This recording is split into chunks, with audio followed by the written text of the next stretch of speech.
You cannot be a transhuman and be saved because the cross is for human beings. This will indeed be my last short. I am verbose, I know. You can't be a transhuman and be saved because transhumanism tends to infiltrate demonic, satanic, therefore fallen angel DNA into human beings, and fallen angels can't be saved. Listen to my last short as I am explaining the fact that the world was made for us, for the human race, for Adam, for Eve, and for all the animals.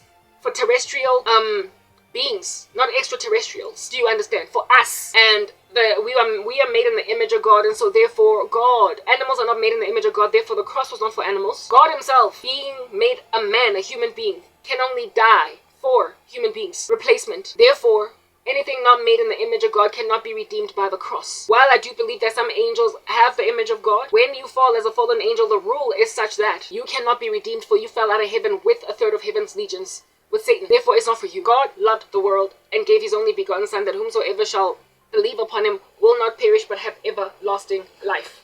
The Lord died for human beings. He's very compassionate for us. When you mix yourself with hybrid DNA, you are officially a dweller of the second heavens. I don't even know what happens with devil worshippers that are transhumans. Do they go to Hades straight away? Seeing as it is appointed unto man to die once, and thereafter is the judgment. Seeing as fallen angels don't go to Hades straight away, they can still roam around. The devil roams to and fro the earth, up and about it. We know that from the book of Job. So it is potentially true that people who are transhumans might very potentially roam around, just like disembodied spirits of the Nephilim, the earth before the second death, because they are half human, half fallen angels. So people who mix themselves with fallen angels likely don't even go to Hades immediately, even though human beings are supposed to go to Hades immediately. They likely are able to roam around like fallen angels, hence why there's so many testimonies in the occult of people basically speaking about how it is that there are people who are still working for the devil even though they're dead. And all I could say was, no, that's not the truth.